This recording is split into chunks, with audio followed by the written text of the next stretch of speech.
Hello viewers, welcome to my channel English with Wisal. In this video we are going to talk about the relative pronoun, which is the sixth one kind of pronouns. So what is relative pronoun? So let's discuss it. The definition is as follows. Relative pronouns relate, take us back to some noun already mentioned in a sentence. Relative pronouns फ़िक्रे में पहले से मज़कूरा नाउन का हवाला देने के लिए इस्तेमाल होते हैं. Relative pronouns ज़मूंग सरा हागा pronouns दी चिदा फ़र्ज़ के पे जुमले के दे नाउन ज़िक्र उशी और पागे बस बियारुस तो नूर खबरी नो आगा आखिरने चिकम खबरी अगमंगा दरे नाउन सर दागे ताल्लुक़ जुड़ल लपारा relative pronouns इस्तेमालो. लका example तबराशु I met John who is fond of painting. ویزو د جان سره ملاو شوما. جان مطلب د یو شخص نوم دی. نو اوس کم یو جان چې هغه د پینټینګ شوقین دی. I met John who is fond of painting. دلته اوس دې جمله کې تاسو ګورئ په دې کې زموږ سره who استعمال شو. زو وای د جان سره ملاو شوم. دلته اوس مونږه فرض کا د دې سره نور خبره نه بیا به کنفیوژن جوړیږي. فرض کې یو زیاده سره چې باغې کې دوه کسان دی او دا غوي جان نوم دی. نو دلته اوس مونږه داسې خبره کوو چې هغه په دغه دوانو کې فرق واضح کړي. نو دلته به خبره داسې شي چې زه د جان سره ملاو شوم. نو کم جان چې کم د پینټینګ شوقین دی. فرض کا دوه جان دی. نو یو د پینټینګ شوقین دی او بل د فرض کوم وایي چې د کرکټ د گیم شوقین دي. نو دا دوی کې هغه ډیسټینګویشینګ فیچر شو په کم په ذریعه چې په دوی کې فرق راځي. نو په دې کې اوس مونږه دا خبره واضح کړه چې لکه who is fond of painting هغه جان چې هغه د پینټینګ شوقین دی. نو په دې کې دا دغه چې کوم اډیشنل انفارمیشن دی دا مونږه دري جان سره د ناون سره په سبان دی یو ځکړه په سبان مور تعلق جوړ کو په ریلیټیو پروناون باندې. نو په دې سنټنس کې دا هو دا ریلیټیو پروناون دی. لکه دلته به تاسو ګورئ د نه مخکې مونږه انټراګیټیو پروناونز هم ډیسکس کړل. په هغه کې هم زموږ سره دا هو لفظ استعمال شوی دی. ولکه دا به تاسو سنټنس ته ګورئ دا غي د فنکشن نه دا فنکشن نه به تاسو اندازه لګوي چې دا وزل ته لکه ریلیټیو پروناون دی کدا انټراګیټیو پروناون دی. نو په دې ځکه اوس دې ته مونږه انټراګیټیو پروناون نشو ویلې. دلته دا کوېسچن نه جوړي. دلته اوس دا د روستنه خبره د ناون سره یو ځای کوي د تعلق جوړي. نو په دې وجه دې ته مونږه دلته اوس دې ته دی هو ته مونږه ریلیټیو پروناون وایو. دا نور ایگزامپلز دي. I have found the book which I lost. لکه اوس دلته تاسو ګورئ وای ما ته هغه کتاب ملاو شو. کم کتاب؟ نو دلته اوس اډیشنل انفارمیشن براشي چې کم زمانه ورک شوی وو. دلته اوس د دې بوک ته پاره د کتاب د پاره مونږه which استعمال کو په سنټنس کې. نو په دې سنټنس کې دا which دا زموږ سره سره دا ریلیټیو پروناون دی. Do you know the lady that forgot her purse? هغه مونږ وایو تو هغه لیډي پیژنې هغه خزه پیژنې. نو کومه یو that forgot her purse چې د کومې نه خپل پرس هیر شوی وو. نو په دې سنټنس کې دا that دا زموږ سره ریلیټیو پروناون دی. ولې ځکه دا د خو چې کوم اډیشنل انفارمیشن دی دا that د ناون سره یو ځای کوي د دې تعلق جوړي. The boy whom we met yesterday has died. لکه هغه الک د کوم څه چې مونږ پرون ملاو شوی وو نو هغه وفات شوی هغه مړ شوی دی. نو په دې سنټنس کې دا whom دا ریلیټیو پروناون شو. This is the store whose owner lives in Pakistan. دا هغه سٹور دی چې د هغې مالک پاکستان کې اوسېږي. نو په دې سنټنس کې دا whose دا څه دی دا ریلیټیو پروناون دی.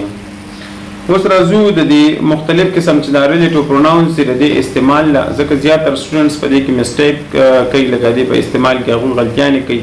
یا دا په ټیسټ مختلف قسم چې کوم ټیسټ وي د جاب حاصلول لپاره یا مطلب یو ایگزام مختلف قسم ایگزامز په هغې کې دا راځي داسې لکه داسې ایم سی کیوز راشي چې په هغې کې لکه تپوس کېږي چې په دې کې وچ استعمالیږي که په دې کې هو استعمالیږي که په دې کې هوم استعمالیږي که په دې کې هوز استعمالیږي ډیټ پکې استعمالیږي. نو چې تاسو لکه د دې په استعمال باندې پوه شئ نو بیا دا په خطر کې سره هغه ام سی کیوز هغه انسان هغه فل کولی شي. نو راځو د استعمال طرف ته. اولنې زموږ سره دی هو به موږ سره پر استعمالو. who is used for Allah Almighty and human beings. دا هو دا موږ سره پر استعمالولې شو، دا الله تعالی لپاره استعمالولې شو او دا انسانانو لپاره دا موږ استعمالولې شو. لکه مثلا the man who is my neighbor is very rich. وای هغه سړی چې کوم زما ګاونډي دی هغه ډیر مالدار دی. دلته تاسو ګورئ دا مین لفظ لګیدل دا انسان لپاره استعمالېږي. دا دغه خبره مونږ د دې مین سره ټچ کوو نو د دې لپاره مونږ دلته هو استعمال کوو. دلته اوس مونږ وچ نشو لګولی، دلته اوس مونږ هو لګولې ځکه چې دا د انسان لپاره استعمال شو نو په دې وجه دلته هو لګېدو. I am the only person who can help you. وای زه واحد هغه کس یم چې زه ستا مدد کولی شم. نو دلته پرسن د انسان لپاره استعمالېږي نو په دې وجه په دې سنټینس کې د ده لپاره هو استعمال شو. نو هو به مونږ د څه لپاره استعمالو؟ د هیومن بینګز لپاره. او چې کله د الله المایټي خبره کېږي نو بیا مونږ په هغه سنټینس کې هو استعمالو. Allah is our creator.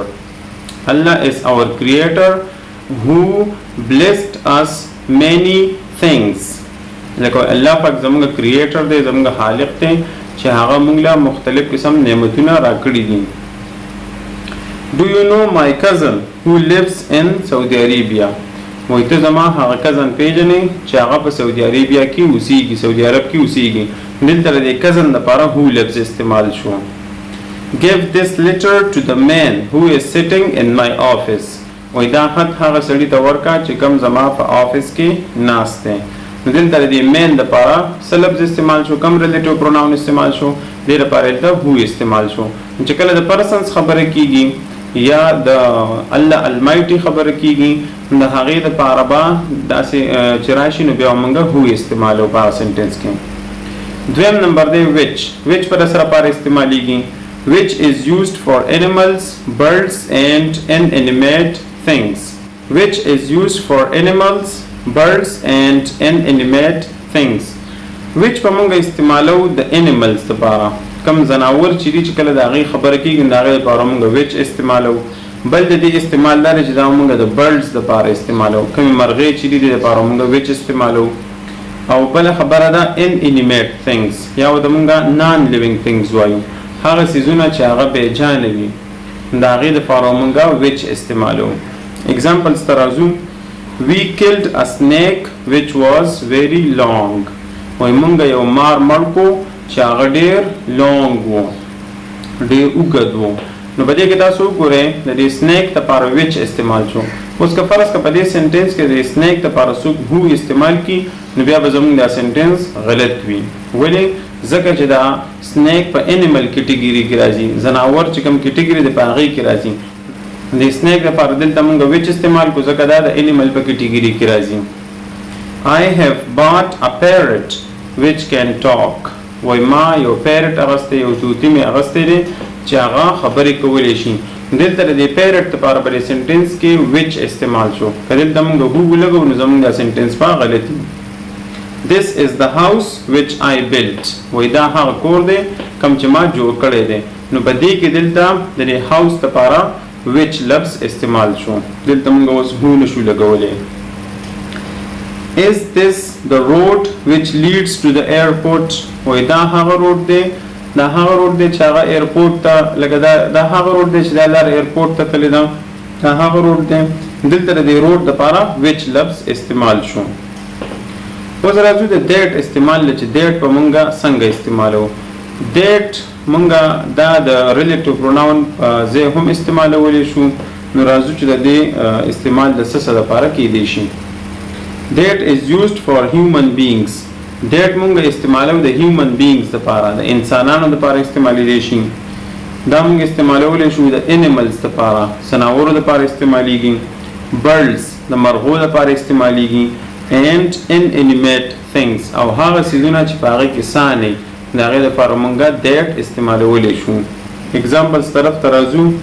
The man that stood there for a few moments was a pickpocket.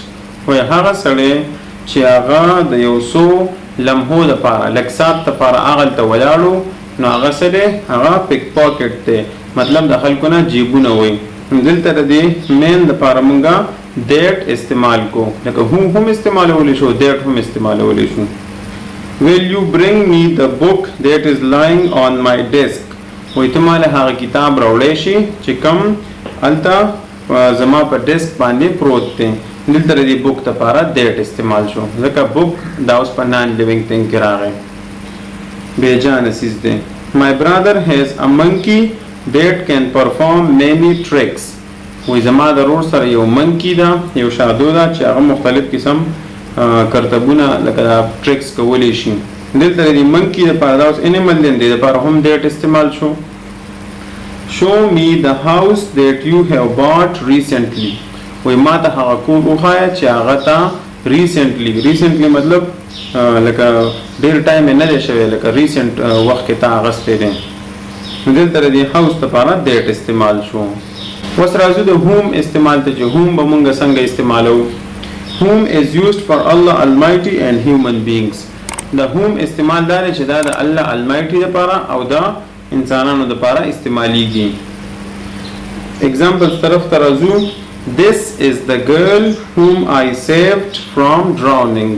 وای دا هغه ګرل ده دا هغه جینۍ ده چې دا ما د ډوبېدو نه بچ کړې ده. دلته د دې ګرل دپاره هوم لفظ استعمال شو. I am teaching the students whom you taught the last year. وای زه هغه students ته ټیچینګ کومه چې کومو ته تا لاست ایئر تیر کال ټیچینګ کړی و. دلته د دې students دپاره هوم استعمال شو. The door was opened by a woman whom I gave the letter. و هغه دروازه چې وا هغه دروازه یوې ښځې کولاو کړه کومې چې ما هغه خط ورکو. دلته د دې ومن دپاره هوم استعمال شو. I know whom you are looking for. وای ما ته پته ده چې تو د چا تلاش کې. دلته د دې پرسن دپاره هوم استعمال شو. نو دا شو زموږ سره هوم استعمال چې دا موږ د الله المایټي دپاره او د پرسنز دپاره لکه هیومن بینګز دپاره استعمالولی شو. اوس راځو د هوز استعمال چې هوز به مونږ څنګه استعمالو. هوز is used for Allah Almighty. د هوز استعمال لري چې لکه دا ملکیت دپاره استعمالیږي. نو ملکیت د مختلف څیزونو مونږ ښودلی شو لکه الله Almighty هیومن بینګز د انسانانو چې کوم ملکیت شو انیملز د زناورو برډز زناور دې کې دا مرغۍ راغلي and inanimate things او هغه څیزونه چې په هغه کې سا نه وي د هغې دپاره مونږ هوز استعمالولی شو. مثلا this is the woman whose husband is ill. وای دا هغه ښځه ده چې د هغې خاوند بیمار دی. دلته دا husband دا د دې ښځې په ملکیت کې راځي.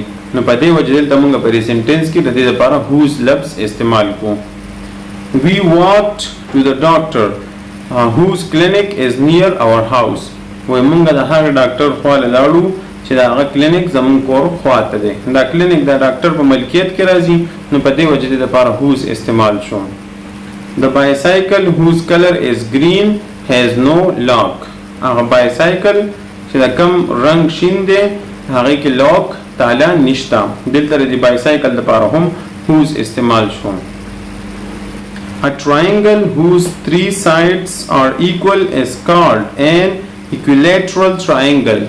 وای هغه triangle چې د هغې درې sides equal وي یو شانتي وي نو هغې ته equilateral triangle وي. نو دلته دا درې sides چې کوم دي دا د triangle په ملکیت کې راځي نو په دې وجه دې دپاره موږ هوز استعمال کوو. دلته یو نوټ دی هغې طرف ته راځو. A relative pronoun should be used after the noun to which it is related.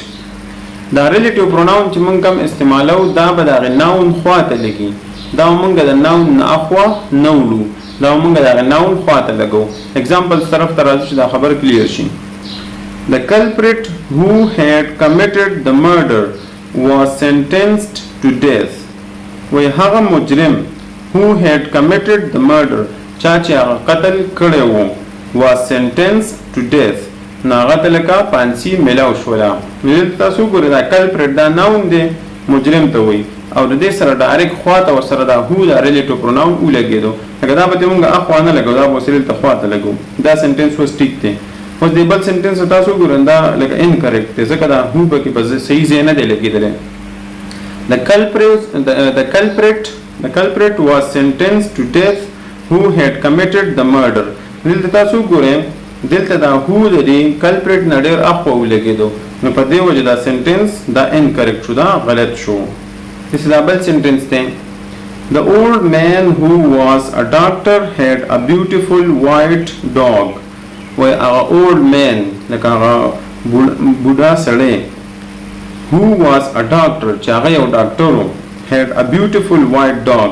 دا هغه سره یو ښکلی سپین ډاګ، یو ښکلی سپین سپی و. نو دا سنټنس اوس کریکټ شو ځکه د دې مین سره خواته دا هو ولګېدو.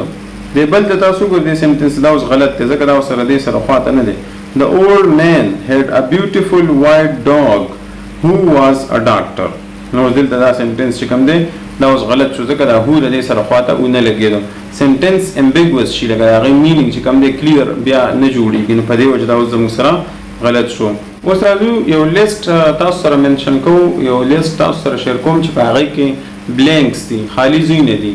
نو په هغې کې دا ریلیټیو پروناونس کم لګي، لکه څنګه چې تاسو په دې ویډیو کې دا ریلیټیو پروناونس زده کړه، د هغې په بیس باندې تاسو دغه خپل نالج یوز کې او دغه خالي ځایونه هغه تاسو فل کې، چې لکه په دې کې وچ راځي، که په دې کې هو راځي، که په دې کې دیټ راځي، نو هغه سنټنس تاسو په کمنټ سیکشن کې لیکلی شئ. د هغې نه به زه وګورم چې آیا ستاسو دا سنټنس تاسو دې کې دا ریلیټیو پروناون ټیک لګولی دی که لکه دا کریکټ دی که انکریکټ دی. So let's see that list. دا هغه لیست دی، د دې نه تاسو سکرین شاټ هم اخیستی شو، په دې باندې سوچ وکړئ چې په دې کې وچ راځي، که هو راځي، که دیټ راځي، که په دې کې کوم یو ریلیټیو پروناون استعمالیږي. So see you inshallah in the next video.